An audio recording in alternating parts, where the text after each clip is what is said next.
Hello जय हिंद दोस्तों, स्वागत है आपका हमारे इस चैनल में।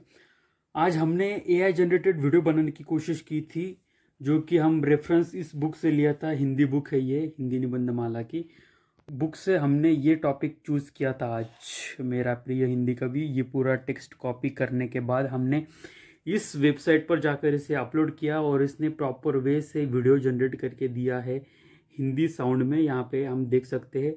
आगे हम देखें आगे हम देखेंगे उस वीडियो को, तो चलो देखते हैं।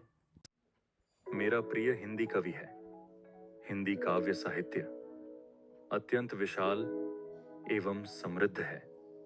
कई कवियों ने अपनी सुंदर रचनाओं से हिंदी काव्योद्यान को पुष्पित और पल्लवित किया है। किसी एक को अपना प्रिय बताना बड़ा मुश्किल है। फिर भी जहां तक चुनाव का प्रश्न है, राष्ट्र कवि स्वयं मैथिली शरण गुप्त को मैं अपना प्रिय कवि मानता हूं। गुप्त भारतीय संस्कृति और भारतीय जनता के सच्चे प्रतिनिधि थे। उनका हृदय देशभक्ति से भरा हुआ था। उनका स्वदेश प्रेम उनके साहित्य में स्पष्ट झलकता है। उनके काव्यों में भारतीय संस्कृति, इतिहास एवं समाज प्रतिबिंबित हुआ है। गुप्त जी हिंदी भाषा और साहित्य के शिल्पी थे। सरल सुगम हिंदी उनकी कविता का प्रधान गुण है। प्राचीनता के अनन्य पुजारी होते हुए भी गुप्त जी नवीनता का स्वागत करने में किसी से पीछे नहीं रहे। भारत भारती में उन्होंने भारत की तत्कालीन दशा का जो मार्मिक चित्र खींचा है, उसमें भारतीयों को देश के प्रति जागृत करना ही उनका उद्देश्य था। साकेत में आपने राम का जो रूप प्रस्तुत किया है, वह आपकी राष्ट्रीय भावना के अनुरूप है।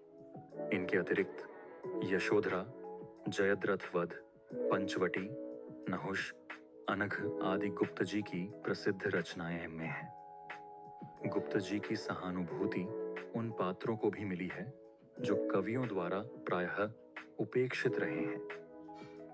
साकेत की उर्मिला और यशोधरा की यशोधरा भारतीय नारी जीवन की ऐसी ही करुण एवं उपेक्षित प्रतिमाएं हैं।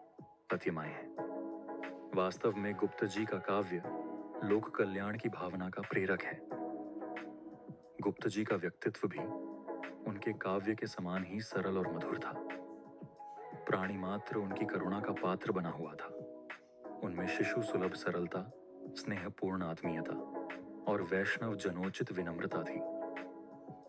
यदि उनका हृदय इतना कोमल न होता, तो मानव जीवन की सूक्ष्म और कोमल भावनाओं के चित्रण में उन्हें सफलता कैसे मिलती? गुप्त जी राष्ट्रभाषा हिंदी के प्रतिनिधि और लोकप्रिय कवि थे।